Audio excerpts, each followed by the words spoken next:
My phone is. Okay, I'm Eli. Hi.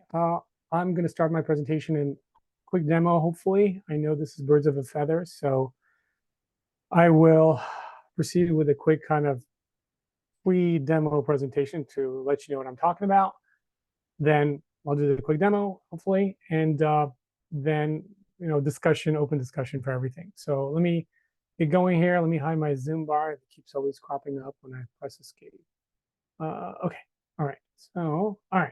So quick overview. Again, I'm trying to go for 15 minutes. Let me start my timer here. I'll do my best. It's hard to do a short presentation for me. Who am I? I'll cover that. Where can you find materials? Prelude to OpenAI Custom GPT demo. So I'll kind of describe what we're going to look at in terms of the demo. And then the demo itself, then closing remarks. Okay, so oops, let me click OK for the meeting being recorded. All right, so who am I? My name is Eli. I work at Continuing Studies, and I manage their technology stack, the database, and the website. And I have background in software development, system admin, and currently it's technical project management. So you can see my picture, LinkedIn thing,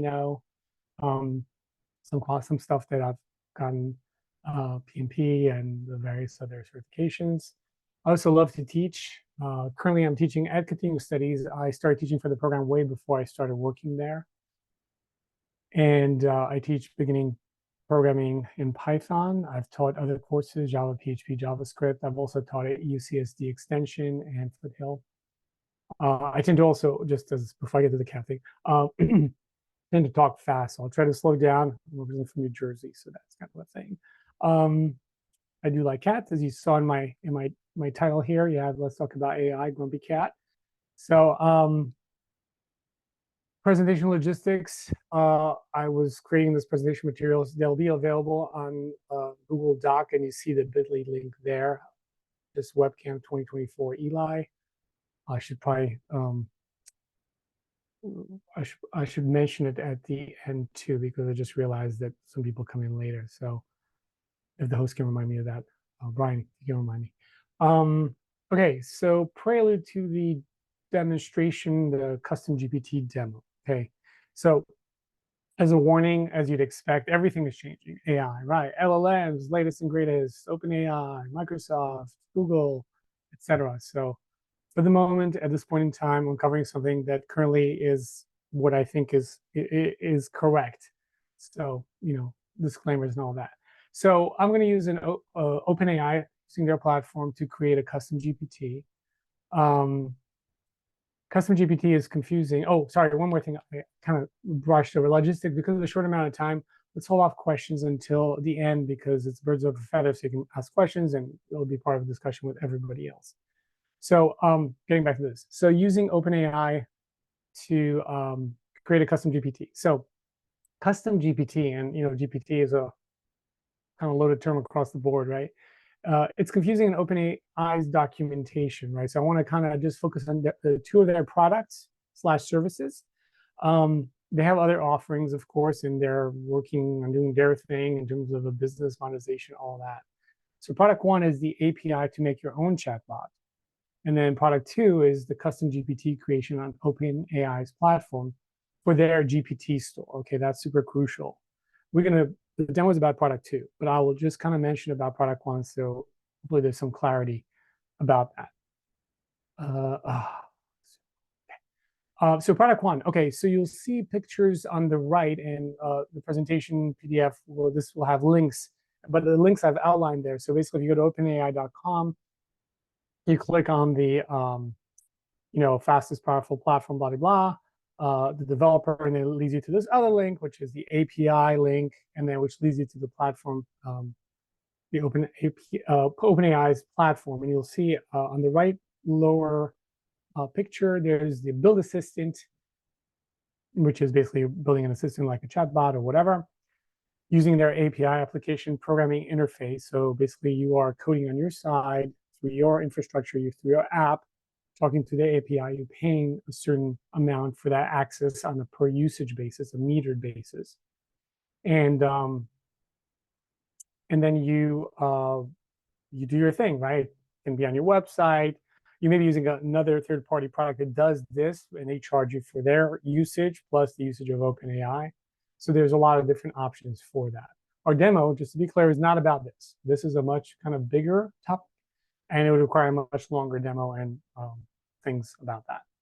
So let me move to the next one. So product 2, excuse me, is custom GPT creation on OpenAI's platform for their GPT store. And I bolded there because they are focusing on a GPT store. So what does that mean? So just think of the iPhone App Store, okay? Walled garden, only certain apps get in, right? So when you consider that, this is that product for GPTs for OpenAI. So how you get there, again, you see pictures on the right side referring to how you access it, but go to openai.com. They're going to have a introducing the GPT store, a pretty pastel kind of picture at the top right there. Click on that. Eventually, you'll end up at this introducing the GPT store. It's an article that kind of references all the things about trying to pay creators, etc. And then you eventually end up on the OpenAI's help pages, which is about the one you want is how to build your own custom GPT.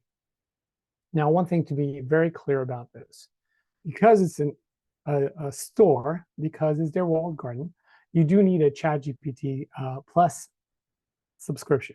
Okay, so put little screenshots of subscription on paying $20 a month for the Plus subscription. It allows you to get to the latest GPT 4.0, and whenever they get to 5, it'll be that. And also allows you to create a custom GPT, which we'll cover hopefully in the demo quick, and then to also use and access other custom GPTs that other people created on the custom GPT store, OpenAI's custom GPT store, their GPT, just what I said. So we're going to focus the demo on this product, okay? So the demo scenario sequence, now it could be, could be any kind of document, if you will. It could be an HR document, whatever. Continuing Studies has an instructor handbook, which we provide for all new as well as repeat instructors. So typically, ideally, every instructor should refer to it when they have questions, right? And then follow up with questions to our staff. But people tend to rapidly just want the answers, human nature. So they don't read the handbook typically. Some do, but most don't. So we're going to take a PDF version of this book. The latest one is a Google Doc that gets updated. You see a screenshot of the Google Doc on the right side. And we're going to create a custom GPT with it, with hopefully no hallucinations. However, even though I'm trying to limit the custom GPT to only use this document, it will still potentially give an answer that's not quite right, but it will strictly try to use the document only and not to refer to the web and provide additional things that it pulls from the web or from its own, from other sources outside of its own training, right? Its own conversational training. So, and we'll ask it some questions. I'll ask it some questions. So I think that's it at this point. So yeah, I'm going to get to the closing remarks later. So let me share. Let's see, I am 7 minutes in. I will share my screen again. Let me go to my browser. Where is my browser? Okay, hold on 1 second here. Okay. Let me just close this tab. All right, so I'm going to share my browser, which should be preview. No. Hold on. Sorry. I'll stop this sharing, I think. Okay, let me try again. Go back to Zoom, share. Find there, where is it? Ah, there it is, yep. So hopefully everybody's seeing instructor handbook, right? It's a web page. Yes, hopefully. I don't have the images. Eric, are you seeing it? Yes, thumbs up. Okay, cool. Yeah, it looks good. Sorry, apologies. I called you Brian before. Okay, so this is the instructor handbook. It's got a nice outline of different topics. So we will focus on that. So I will switch to this. Now, I went through the demo kind of trying to test out how to best approach it. But let's take a quick look. So this is the GPT store, just as an FYI. They have top picks of different people, companies that make it, so they're trying to give them money. I'm not sure of the monetization for the GPT creators. Depends on how many people see it and use it and all that. Canva is actually a very cool one. It actually connects to Canva, and I'll speak to that when we're configuring the custom GPT. But you can, using a certain API process, get to a web source of information that you control to give additional information as the user asks questions. And so Canva ends up providing a lot more rich information and interaction because it's not just based on documents. I'm going to just focus on documents. So the more, kind of more advanced ones. Then, of course, there's the ones from ChatGPT, alas, OpenAI. So the next first, okay, somebody's blocking stuff. So I'm going to do create, right? Create. Okay, so that's where we're going to start. Okay, so there are two tabs here, configure and create. Configure means like fill up stuff right now. So typically what you can easily do or start doing, if you're not 100% sure how to best approach it, is go to the create tab. So that's where you interact with ChatGPT. It'll help you create things. However, once you have a basic framework of whatever you created, you should go back to configure and don't go ever back to create, because if you go back to create, you may stomp over whatever it is that you fine-tuned here in terms of additional detail you put for the way the GPT responds to the user. Okay, so we'll go to create, and I have a scripted. Let's see if I can do this here. Okay, and let me move my other file there. Okay, so hopefully you guys are still seeing this. So I would like to, okay, you know what, rather than me typing, I'm just going to copy what I placed before, but you type it in, right? So basically you can see, I would like to make a GPT that kindly and patiently answers questions of Stanford Continuing Studies instructors.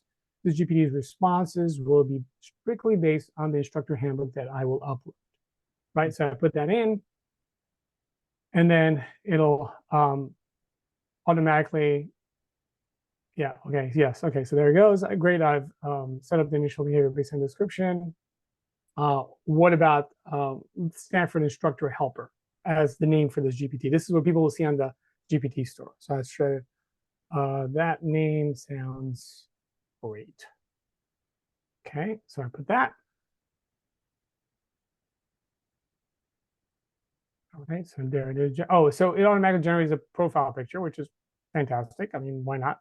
You can go through iterations of generating a picture that will show up for the GPT on the GPT store. So here we go. It created a blackboardish type of thing with, I mean, is it an instructor? Yeah, I guess. One point to point out is it doesn't retain this conversation that well in terms of, so it's best to, if you like the image, I'll just, save the image. So I'm going to save the image right now. So I will save it, right? I will save it here, and let's call it demo. So I can distinguish it. Okay, so it saves it, just in case it forgets about it. So I'll say, do you like it? Would you like to make changes? I'll say, I like it. Okay. So there goes. Okay, now, okay, so now it has the image, right? Let's refine how. So I'll start saying, okay, what kind of questions should it answer, right? So because I'm going to have it answer based on that instructor handbook that already has a great table of contents, I'm going to state that as the thing it should use for the questions. Right, so the GPT should handle topics in the table of contents, right, that I will upload. Let's go ahead and upload, right? So in order to upload this guy, okay, but where is the upload? Typically it has a little thing here. It's funny, it's not showing me the upload. Show me the attachment button. So I am, yeah, paperclip, right? But I don't see a paperclip icon here. Okay, so we're gonna add it later because I'm gonna add it through the configure tab. For some reason, it's flaky sometimes. It doesn't work as well as it should. So typically, basically what you would do is you'll upload, but since we cannot upload it right this minute, what I would do now is I would just change to configure, because you can see configure has upload. That's kind of the knowledge, right, of this custom GPT. So I'm going to upload the file. So I will upload the instructor handbook PDF. I have a Word doc too, but that's fine. And I'm going to kind of step away from the configure, because now it kept the image, which is cool.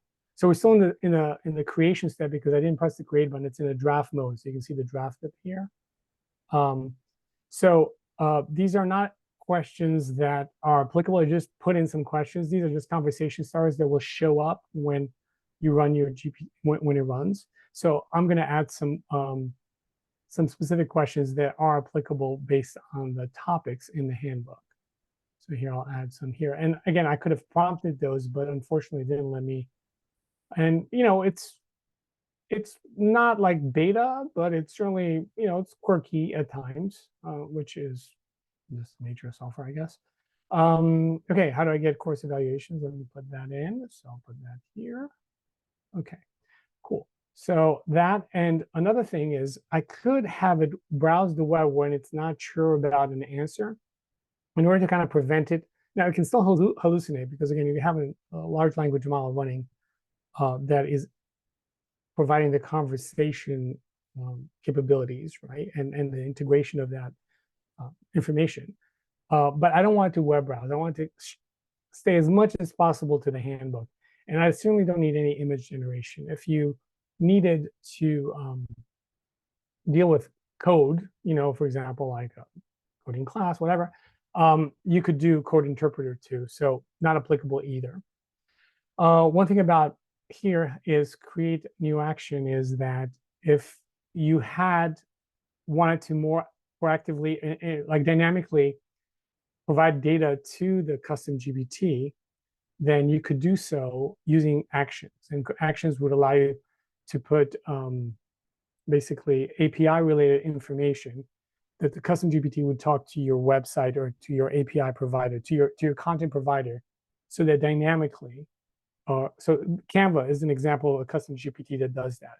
You ask it to create an image or whatever or something. For some things, it'll go to the Canva site, the API for Canva, and it'll pull that data and then bring it back as part of the answer, which is very cool. So you have that customizability.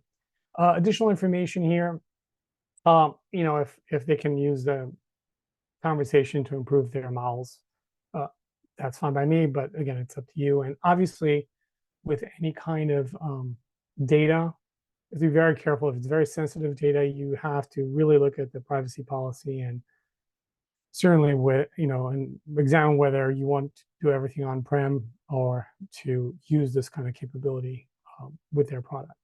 Okay, so I'm going to create it. So right now, again, we're in draft mode. I'm going to say create.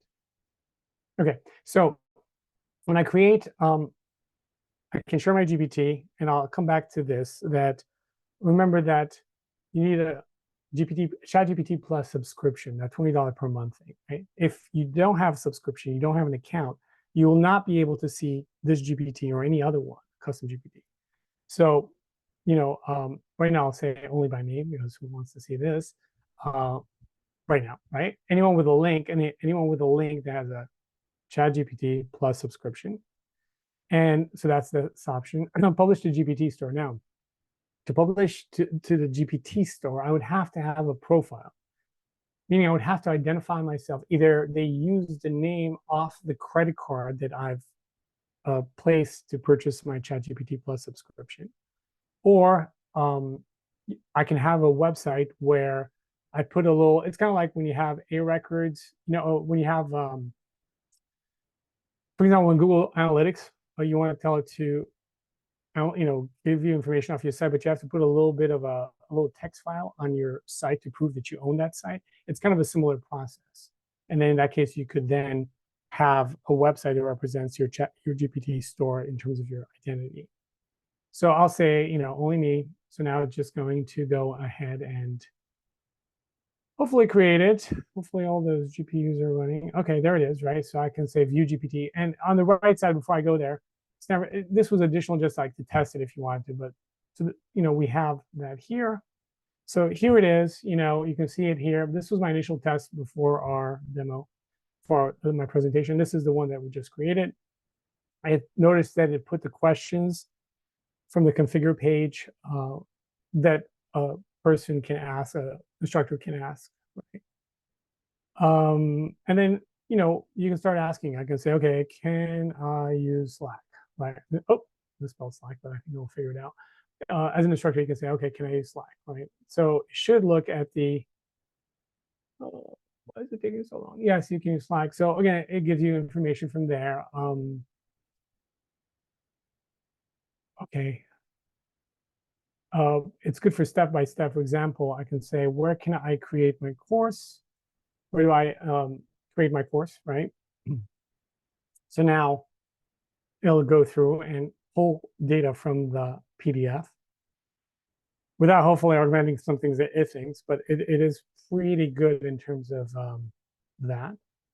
It talks about syllabi, it talks about room technology, which are all things that continuing studies deals with. The use of Canvas, which is our LMS. So this is a good set of steps. And lastly, this is an interesting one, which I want to point something to it. Okay, so here I'm asking you, how do I grade students, right? That's also part of that information. So it says, okay, here are the expectations, credit, no credit, submitting grades, 10 business days.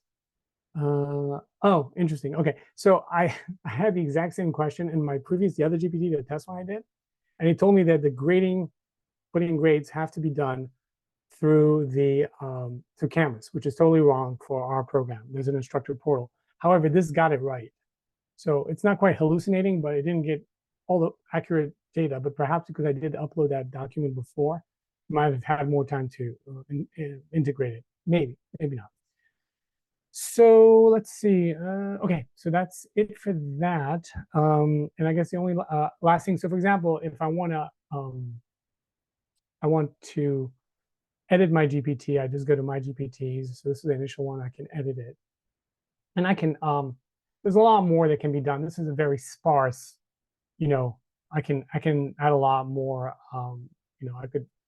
I could say a lot more here in terms of what the GPT should do, right? So I could be a lot more verbose and more specific and add more things, Tone of support, do you want to respond as a pirate? Obviously, that's not something that would be professional for this, but, there's a lot of different things that you could do in terms of specifying the way the responses sound when the user talks to them. And then you just update, and then it'll incorporate that. And then, you'd want to test it. You can test it here, or you can just go to the URL and do that. And yeah, and then you can just go there, GPT. All right, so that's pretty much that for the demo. I see this maybe chat questions, but I'll get to that in a second. And let me just finish up my presentation really fast. If I can get to my PowerPoint. Okay. And I'm done. I'll be done.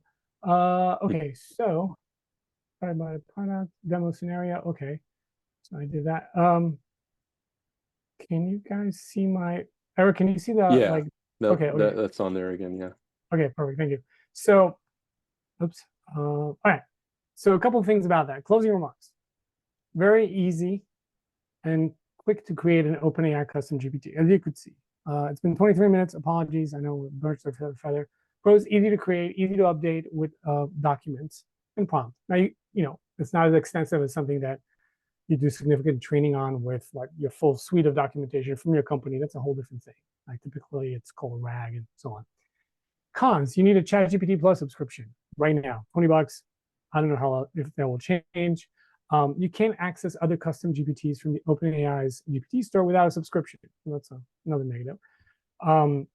My sense, and just a guess, I doubt that this is unlikely to be pluggable or like taking the custom GPT and plugging it into your own website.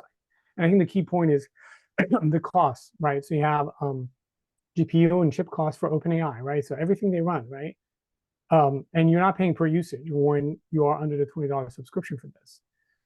So the fixed pricing for this is unsustainable, right? At least at this point in time.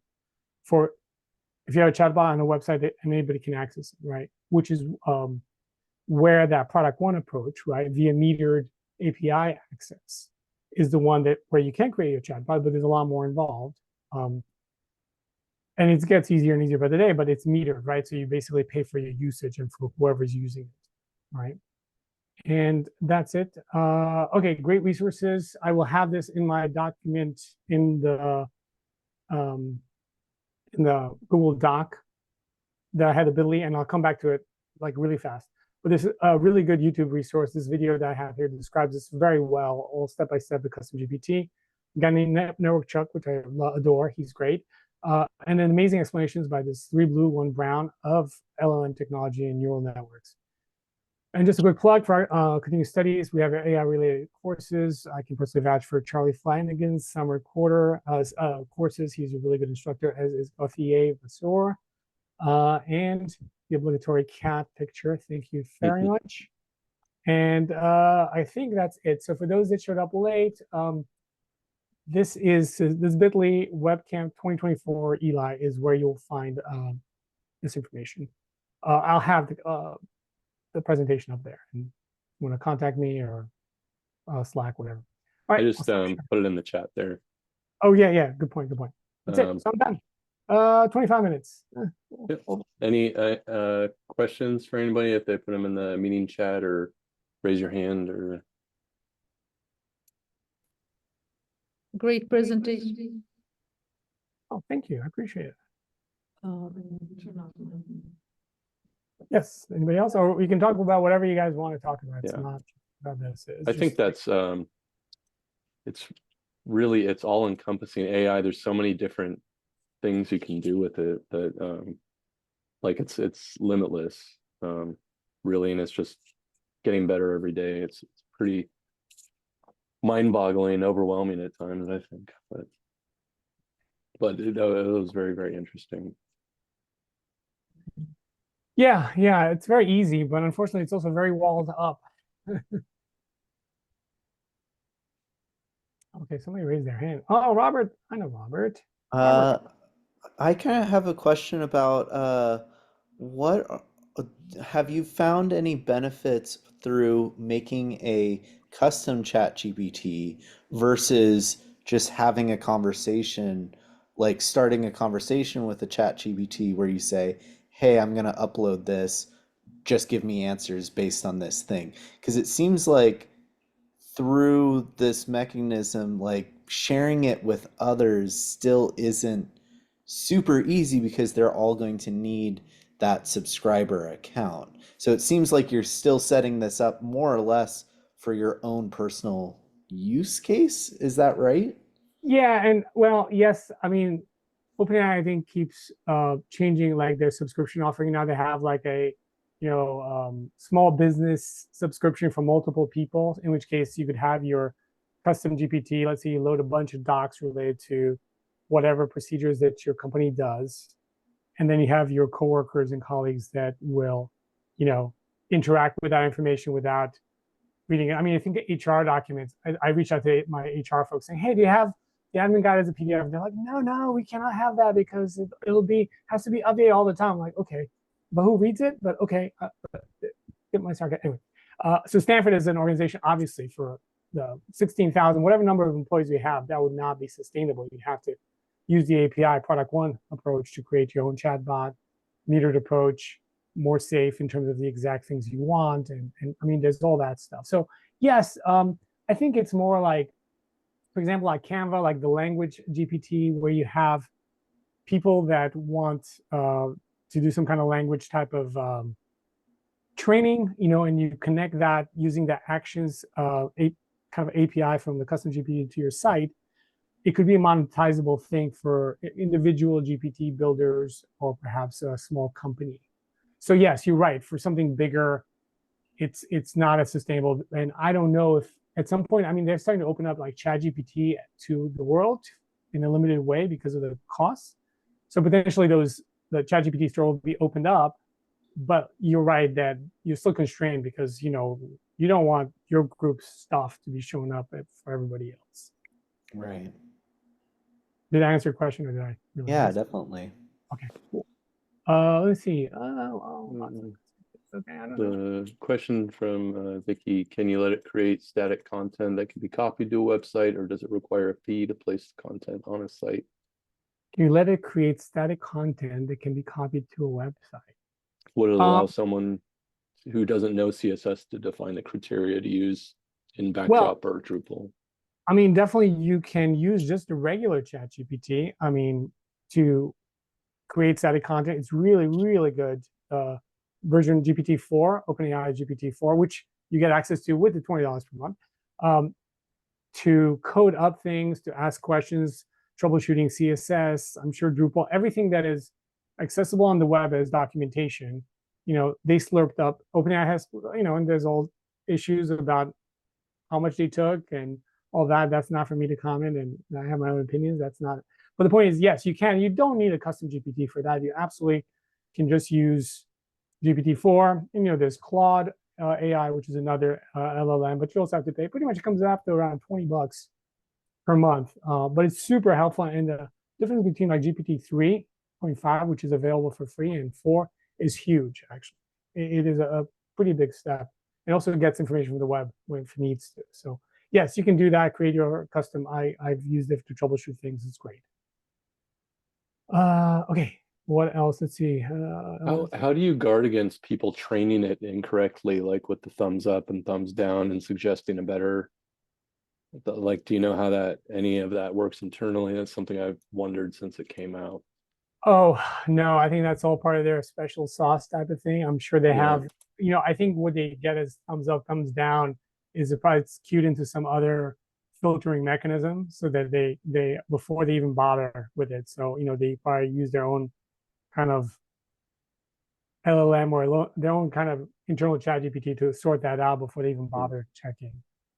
But that's the whole thing about safety issues and all that. I mean, that's a Right. tricky dance for them to do. So I had a comment on brand names.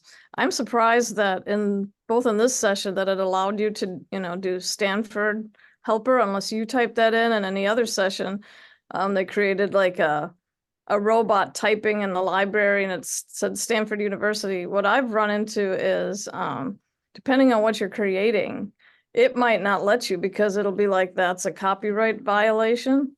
So it could be that as you think you're generating content for Stanford or Duke University or any of these, when all of that gets flagged as copyright, I'm just saying don't rely on it because you never know what ChatGPT is going to say that's a copyright violation and it gives you nothing back. It doesn't even say, oh, well, here's an unbranded version. You can ask for that, or a lot of times you have to start a whole new chat because it's generative. It learns from the previous prompt. So I just wanted to caution people that, you might run into the branding issue. Yeah, just a comment about that. So, like I mentioned, the builder profile, for example, continuing studies, because it's a site I control, obviously, in terms of the hierarchy I'm in, but I could put a builder profile that points to continuing studies and authenticate that truth with the little text file that they would ask me to put on there. So in that case, I think the me being able to talk about continuing studies would be kind of validated that way, right? So, but I mean, you're totally right about copyright because at this point, I came across a custom GPT that somebody created for one of our courses, and that wasn't really a proof per se. So it's kind of it's a area that's still being flushed out, if you will. And certainly the big brands, I'm sure, OpenAI as well as the other LLM makers have very kind of strict things to prevent or try to prevent people from misusing the brand name. So, but the builder profile does allow you to kind of authenticate who you are. And in terms of customer service, I don't know. I mean, the OpenAI forums, developer forums are pretty active. But obviously, customer support, I would think with the amount of 100 million plus users they have for ChatGPT Plus, it's probably very difficult for them to respond. So there's the forums in other places. So you're right. It could be very arbitrary.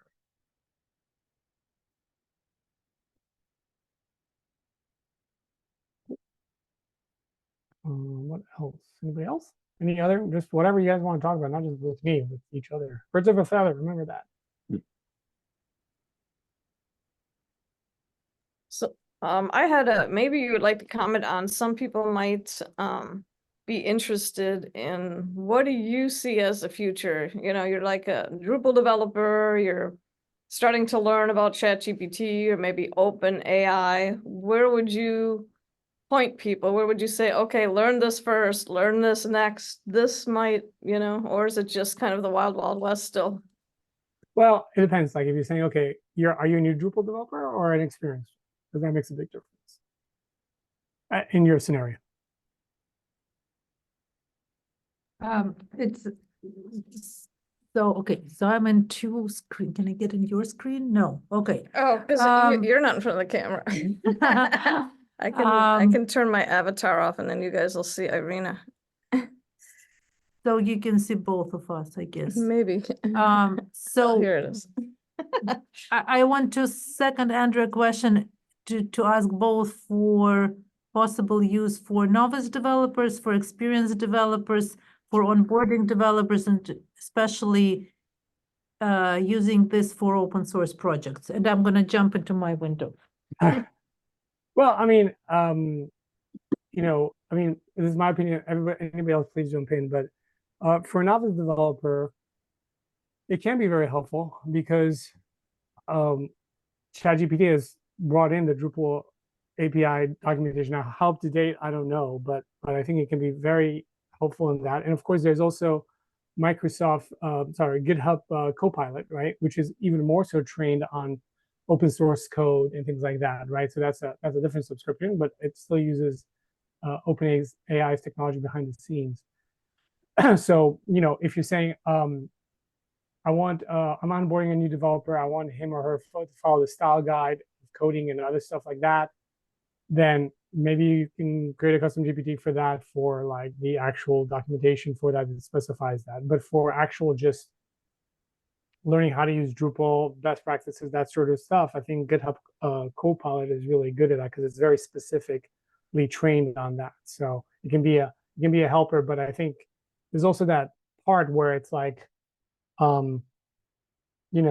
with new developers, sometimes when something is given to them, like use this approach, it's like you give a hammer and everything needs nailing, so it's done the same way, right? So there's always that versus an experienced developer, which would be completely different. They could ask to get help on something, but they would distinguish whether that makes sense or not.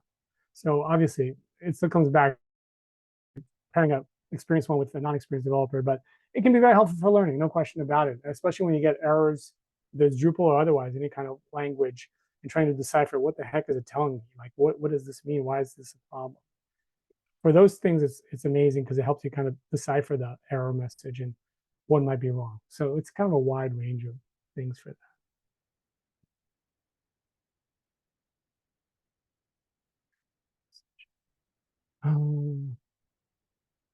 Okay. Oh, Robert put a slide deck. Oh, entry level explaining generative AI. Oh, awesome. Thank you, Robert. I see your link down there. So for anybody that wants that, wow, very nice, pretty view graphs, Robert.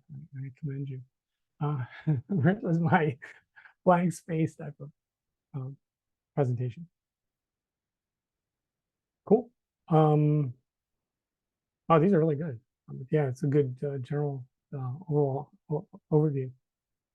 But and then just one last thing. I think it's important to distinguish between learning about large language models and how they do things versus just using them.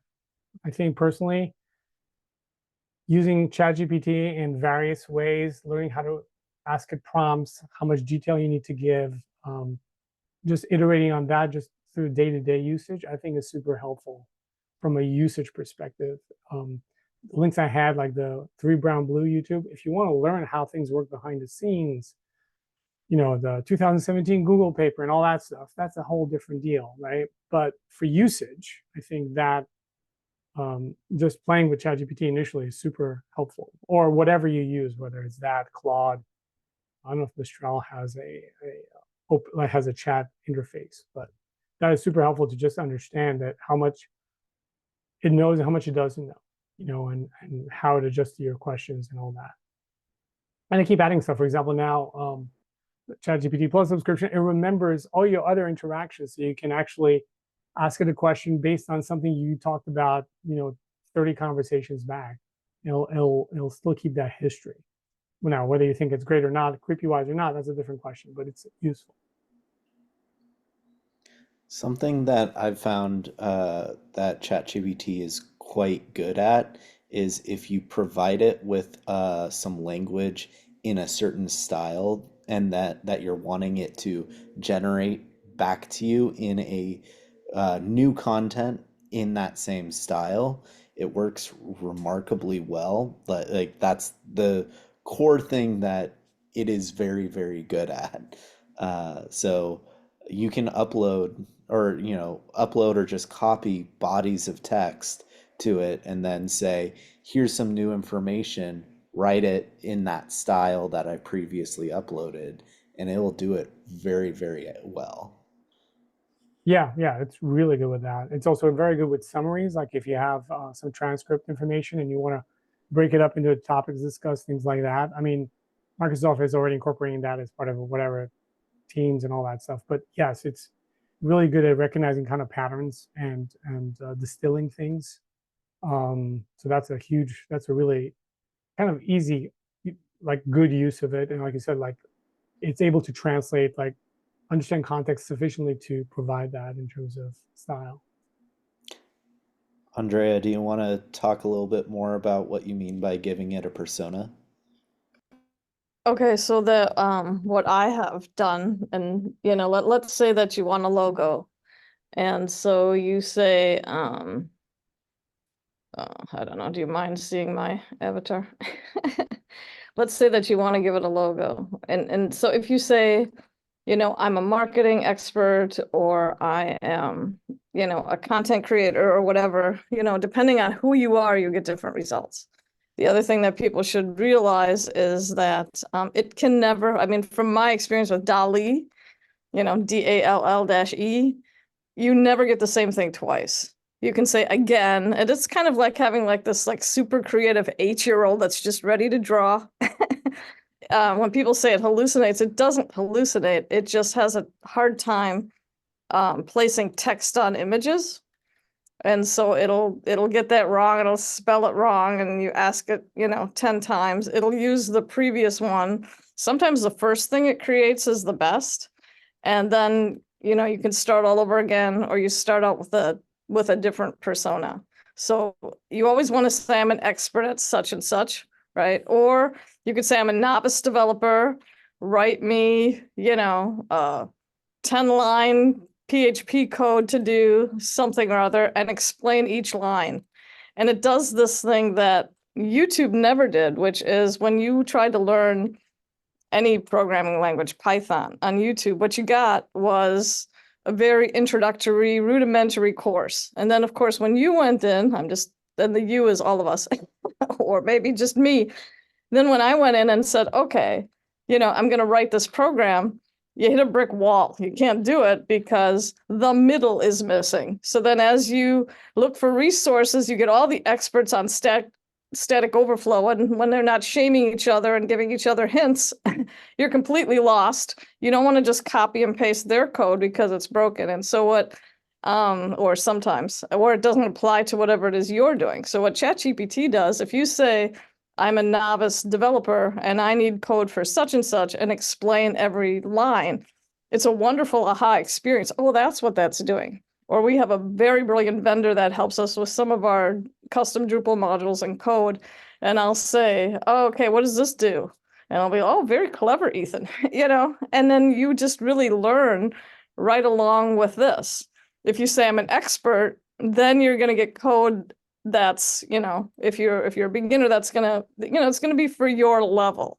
And so I feel like that's very helpful when using this tool. And people think, oh, is it going to take over the world? But if you think of it as just another development tool, it can be really helpful. And always know that whether you're generating code or logos or anything like that, you still need a human being to review.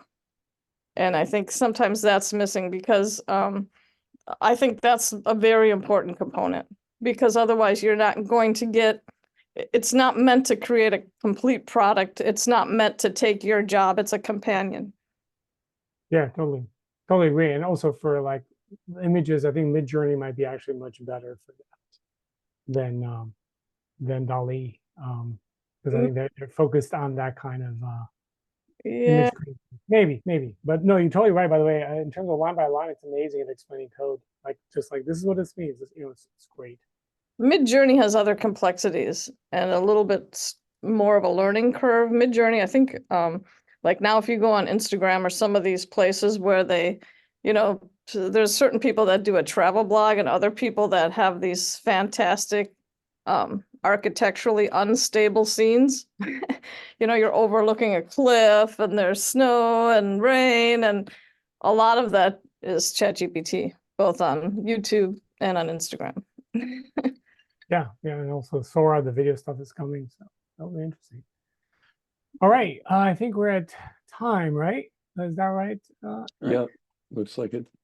Cool. All right. 2:45. So, I uploaded your slides to the webcamp site. So if anybody wants to look at them and see the resources and everything, they can go there and click on it.